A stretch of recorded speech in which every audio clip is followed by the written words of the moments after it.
Imagina tener solo 19 años, vestida con un velo naranja, brillante, que cubre tu rostro, pensando que estás caminando hacia una noche de celebración y unión eterna, y en cambio, ser conducida a una habitación llena de extraños en esclavas silenciosas, testigos formales, un sacerdote anciano y un médico con instrumentos fríos en la mano. Te habían dicho que era tradición. Nunca te dijeron que te examinarían como si fueras una mercancía. Nunca te advirtieron que tu cuerpo sería inspeccionado, documentado y verificado. Y definitivamente, nadie mencionó la figura cubierta por un pesado velo en la esquina de la habitación. Una figura que todos los presentes ya conocían y cuyo propósito te helaría la sangre en minutos. En unos momentos, entenderás por qué ese velo está allí. En unos momentos, comprenderás por qué tu madre lloró en silencio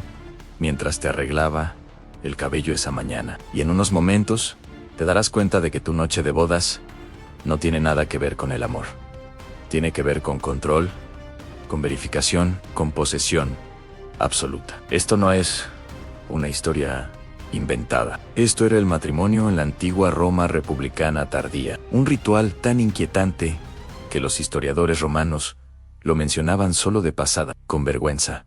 Y los primeros cristianos intentaron borrarlo por completo de la memoria colectiva. Cuando ese velo se levante, Claudia, nuestra joven novia, descubrirá la verdad detrás de la ceremonia. Roma deseaba que el mundo olvidara esto. Y casi lo logró. El año es 50 a.C.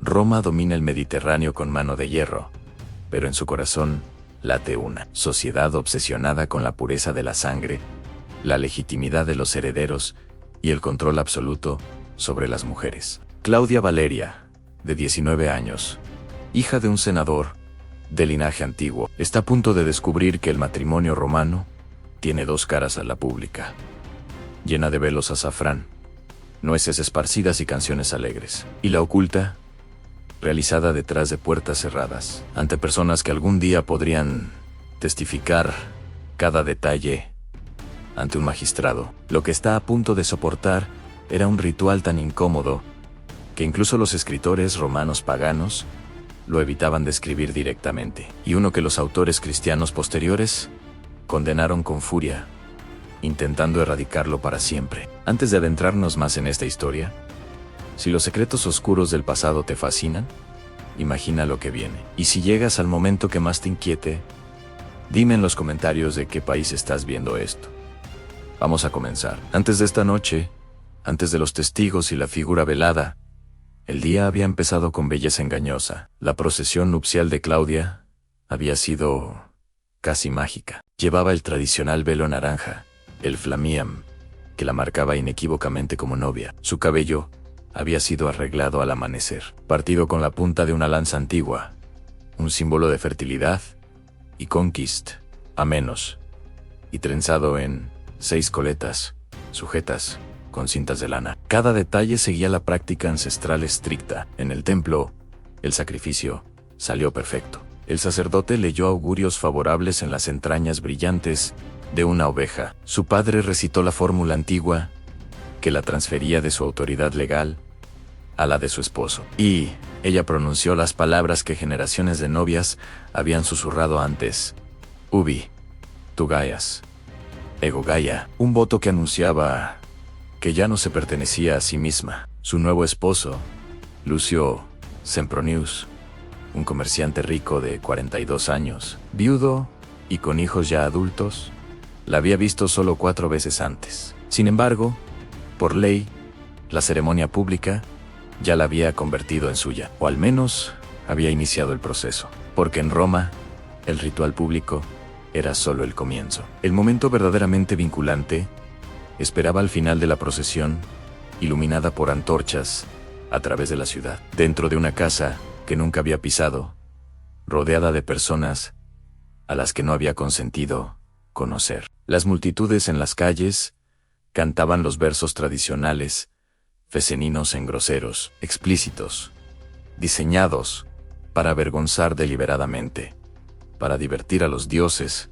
y alejar espíritus malignos. Jóvenes gritaban sugerencias obscenas a través del velo que hicieron arder las mejillas de Claudia de humillación. Su madre le había dicho que las canciones eran inofensivas para protegerla, pero Claudia había visto las manos temblorosas de su madre mientras le arreglaba el cabello y recordaba el último susurro al oído: no resistas. Pase lo que pase, no resistas, solo lo hace todo más difícil. Cuando llegaron a la casa de Lucio Sempronius, las últimas luces del día se habían apagado. La puerta estaba decorada con guirnaldas verdes y lana. 2 antorchas ardientes marcaban el lugar donde un matrimonio se consumaría según la ley ancestral. La multitud cantaba más fuerte. Alguien le arrojó nueces como bendición de fertilidad. Las cáscaras se engancharon en los pliegues de su vestido, raspando su piel. Se sentía más como burla que bendición. Lucio esperaba en la puerta, y detrás de él, Claudia distinguió movimiento, demasiadas siluetas, muchas más personas de las que esperaba. La tradición exigía que el esposo la levantara sobre el umbral para evitar el mal augurio de tropezar, pero el gesto era más antiguo. Recordaba una época en que las novias no entraban voluntariamente en las casas de sus maridos. Una vez que la puerta se cerró, amortiguando las canciones exteriores, Claudia vio finalmente quién esperaba en el atrio. Una mujer anciana en ropas ceremoniales en la pronuba, cuyo deber era supervisar cada momento de la noche. Un sacerdote de afiliación incierta. 3 esclavas, con cuencos y telas. Un hombre mayor, con una bolsa de cuero conteniendo instrumentos médicos. Y en la esquina, parcialmente oculto bajo lino drapado, una estructura de madera de casi 1 metro de alto. La pronuba se acercó y tomó las manos de Claudia, su agarre firme, imposible de escapar. «Bienvenida a la casa de tu esposo», dijo. «Los ritos sagrados deben completarse ahora». Pocas personas hablan con honestidad sobre lo que realmente era el matrimonio romano. No era romántico, no era sentimental, no era una celebración de 2 almas. Era una transacción, una transferencia legal de autoridad, presenciada y documentada, tan cuidadosamente como la venta de tierras o ganado. Bajo las leyes romanas más antiguas, una esposa pasaba completamente al control de su esposo. In manu marite. Literalmente, en su mano. Él tenía el mismo poder legal sobre ella que sobre sus esclavos, incluso, teóricamente, el derecho a juzgar vida y muerte. En la era imperial temprana, cuando Claudia cruzó ese umbral, las leyes se habían suavizado en la superficie. Las mujeres podían poseer propiedad. El divorcio era posible. Algunos aspectos del poder paterno habían cambiado, pero la base permanecía en el matrimonio.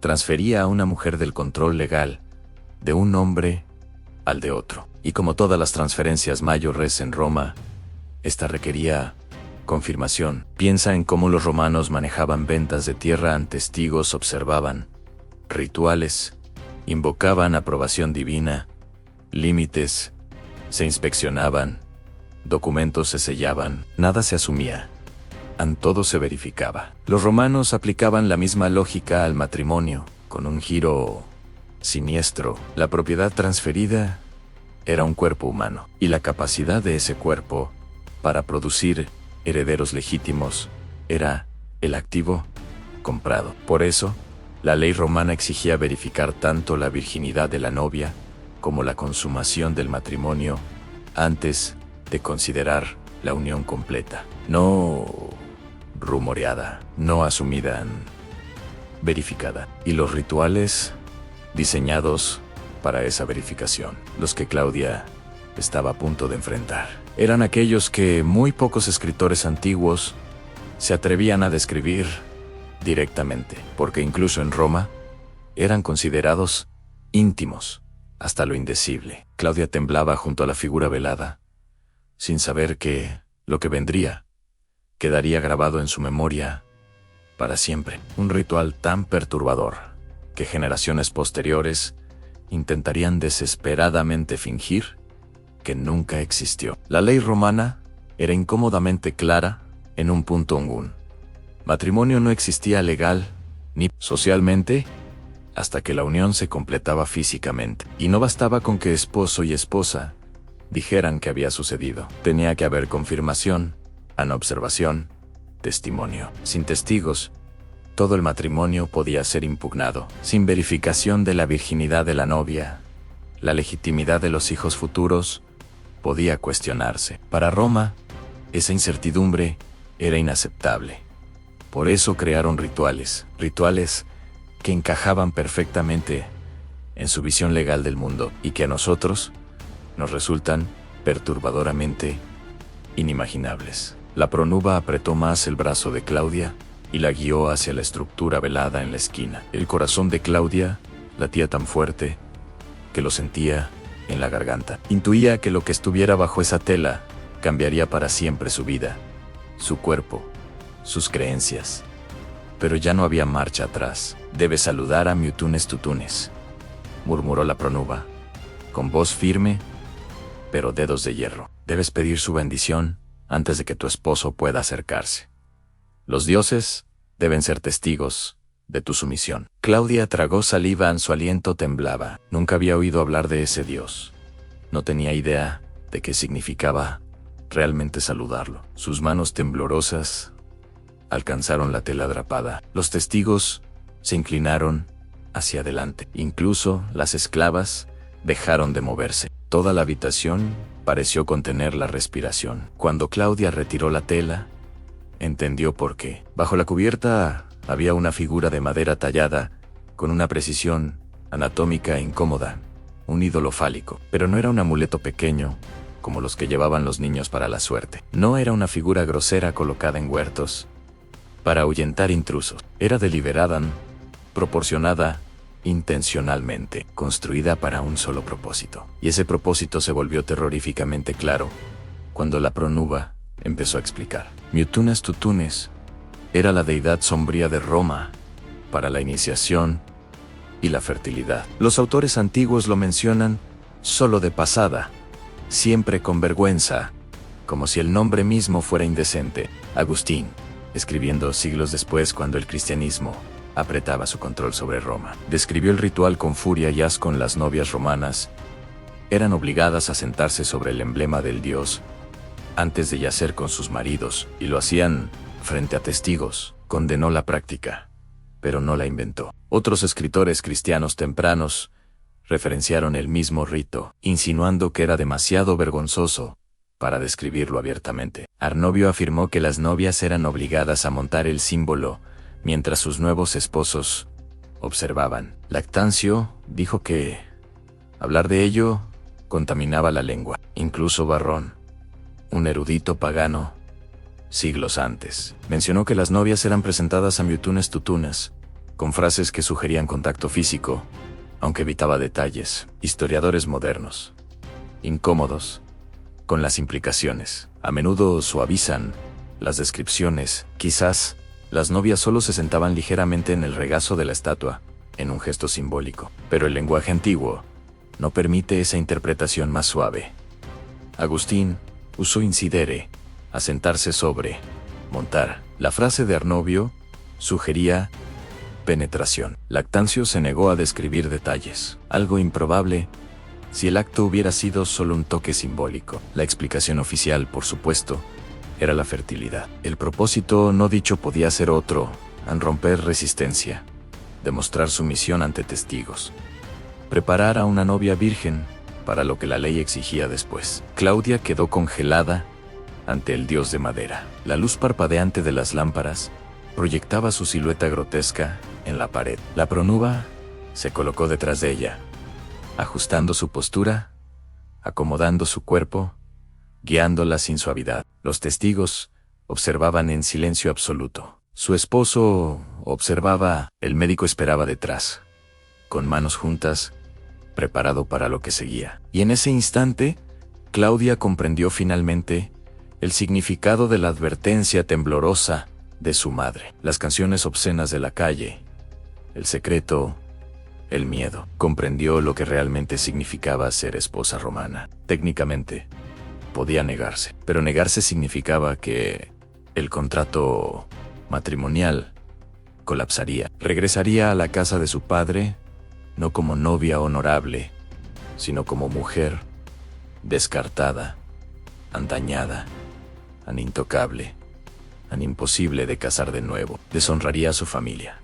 Se convertiría en fuente de vergüenza, susurrada en cenas. Su vida, tal como la conocía, terminaría, así que no se negó. Cuando el ritual terminó, las esclavas se acercaron con agua tibia perfumada. La lavaron con cuidado, murmurando oraciones para purificarla tras el contacto con el dios. Pero la limpieza tenía un segundo propósito, más práctico, en prepararla para el examen. El médico, que había observado en silencio, dio un paso adelante, y Claudia sintió que el estómago se le caía. Esta parte no era opcional. En matrimonios que involucraban riqueza, linaje o posición política, las novias romanas pasaban por verificación médica. Una partera o médico documentaba la virginidad de la novia. Los registros de ese examen podían decidir disputas futuras sobre herencia o legitimidad. Los textos médicos romanos preservados, crueles en su precisión, no dejan duda sobre lo que implicaba el examen. El primer examen, realizado días antes, establecía el punto de partida y declaraba a Claudia intacta, un activo sin alterar, como veía la ley romana.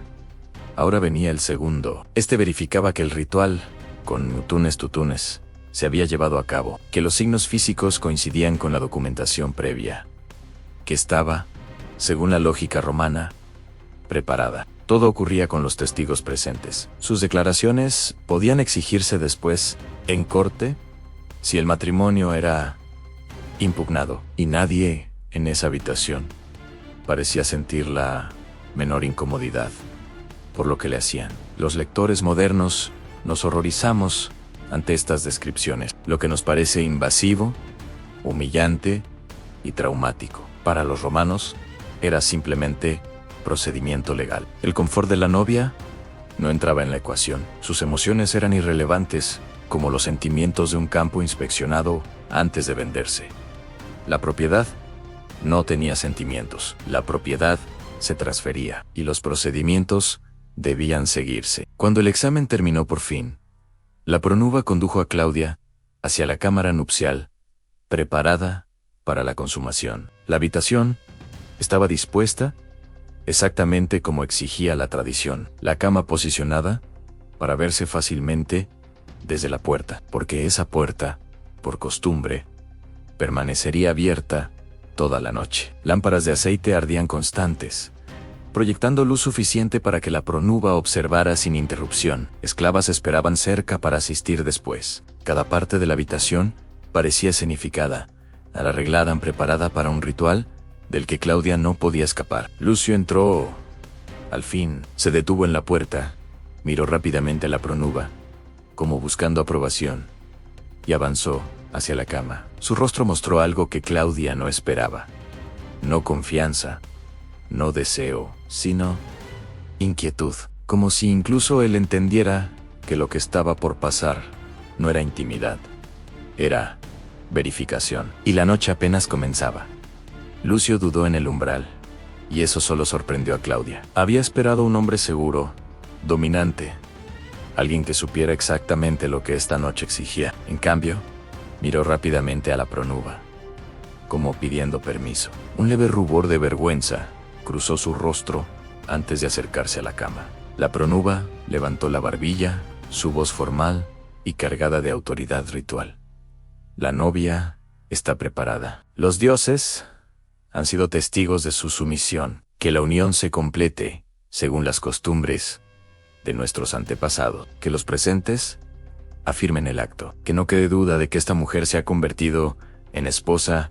Su tono no dejaba espacio para vacilación. Lo que siguió se desarrolló lentamente, hora tras hora, bajo los ojos inquebrantables de quienes debían observar. La pronuba permaneció en la puerta, avanzando solo cuando la tradición exigía instrucción, ajustando ocasionalmente algo, corrigiendo la postura de Claudia o el acercamiento de Lucio, asegurándose de que cada parte de la consumación cumpliera con la expectativa legal. La puerta quedó abierta, la luz de las lámparas se derramaba al corredor. Cualquiera en la casa podía oír los movimientos, las voces, las órdenes rituales. Cada sonido formaba parte de la documentación, gran parte de la prueba. Nada de esa noche era privado.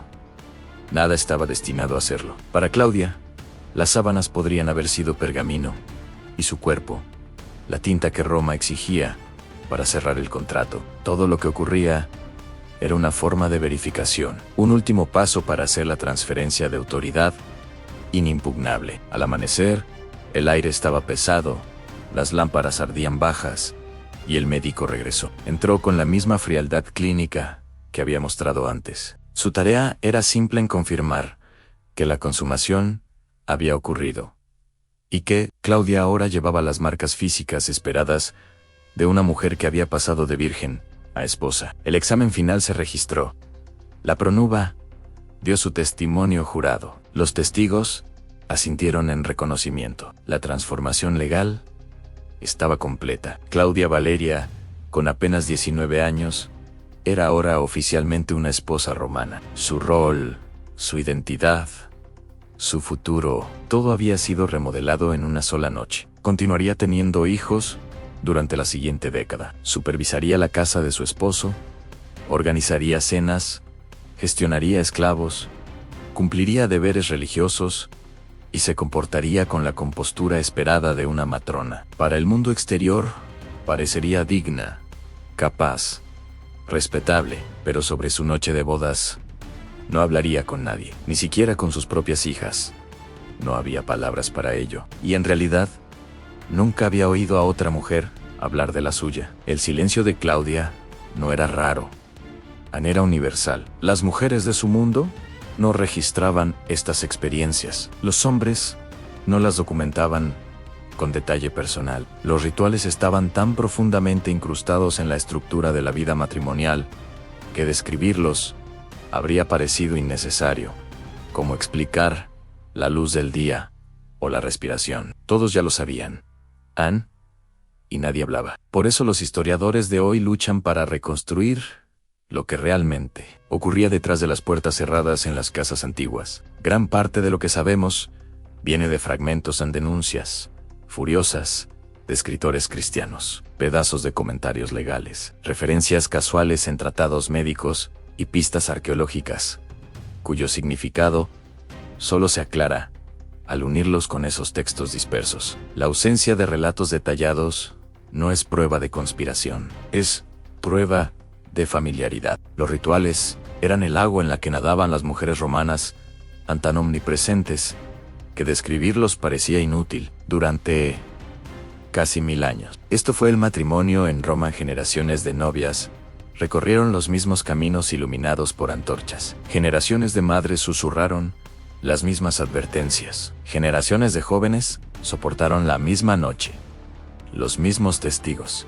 el mismo escrutinio. El sistema perduró porque todos, hombres, mujeres, familias, sacerdotes, aceptaban su lógica. La propiedad debía verificarse. Las transferencias legales requerían testigos. El matrimonio producía herederos legítimos y por tanto necesitaba prueba. Las mujeres eran el conducto por el que continuaban las líneas familiares. Tenía sentido dentro de sí mismo. Aunque a nosotros nos parezca monstruoso, el fin de estas prácticas no llegó porque Roma decidiera que había ido demasiado lejos. Llegó de fuera con la expansión del cristianismo y la transformación de los valores romanos en los siglos IV y V. Con la nueva teología vinieron nuevas suposiciones. Si las mujeres tenían almas iguales a las de los hombres, no podían tratarse solo como propiedad. Si el matrimonio era un sacramento sagrado, no podía incluir rituales que la Iglesia considerara obscenos. Si la modestia era una virtud, la presencia de testigos durante la consumación se volvió intolerable. El cambio no fue instantáneo, no fue fácil, no fue total, pero gradualmente, en ciudades y casas de élite, las antiguas ceremonias se abandonaron o se transformaron hasta volverse irreconocibles, y con ellas desapareció la evidencia. Estatuas de Mutunus Tutunus fueron destrozadas, o enterradas. Textos que referenciaban los rituales de la noche de bodas fueron retirados silenciosamente de bibliotecas o dejados pudrirse. Pinturas murales que aludían a los ritos fueron cubiertas con yeso. El deber de la pronuba se redujo de supervisora activa a mera figura simbólica. En pocas generaciones, el conocimiento completo de lo que las bodas romanas una vez exigieron desapareció. Recordado solo vagamente en manuscritos oscuros, leídos por eruditos curiosos siglos después, los cristianos que remodelaron Roma no solo estaban borrando detalles embarazosos, estaban forjando una nueva civilización sobre las ruinas de la antigua. Mientras se negaban a reconocer lo que esas ruinas habían sostenido, y lo lograron casi por completo. Hoy, la mayoría imagina el matrimonio romano como velos azafrán, canciones festivas y nueces esparcidas. Una encantadora mezcla de ritual y romance. Pero los fragmentos sobreviven. Los fragmentos siempre sobreviven. Claudia Valeria murió alrededor del año 10 después de Cristo, con unos 70 años. Había sido esposa durante más de 5 décadas, había criado hijos, había cumplido cada expectativa puesta sobre ella. Pero, ¿qué recordaba cuando pensaba en su noche de bodas? Revivía el miedo, la vergüenza, la impotencia. ¿Hizo las paces con ello con el tiempo?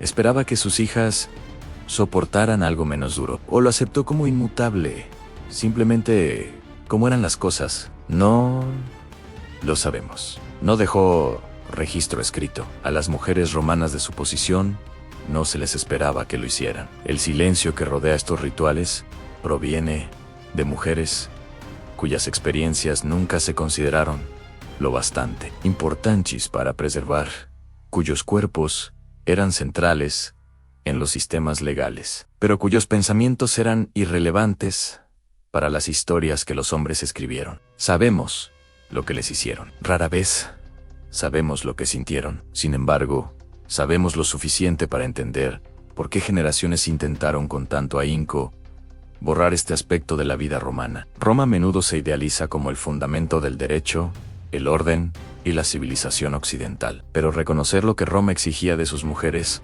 complica esa historia. Nos muestra que la brutalidad y el refinamiento pueden coexistir, que la sofisticación legal puede operar junto a la deshumanización sistemática. Los rituales han desaparecido, pero las mujeres que los soportaron fueron reales, para Claudia, para su madre, para sus hijas, para innumerables novias sin nombre, cuyas noches de bodas fueron rituales de control, escrutinio y verificación. Ellas vivieron, ellas soportaron y fueron silenciadas. Gracias por llegar hasta el final. Si esta historia te dejó pensando, si te inquietó o te hizo valorar de otra forma lo que significa el matrimonio hoy, comparte este video. Déjame un comentario contándome qué parte te impactó más y de qué país lo estás viendo. Porque mientras recordemos a mujeres como Claudia, su silencio finalmente se romperá. Nos vemos en la próxima historia oscura del pasado.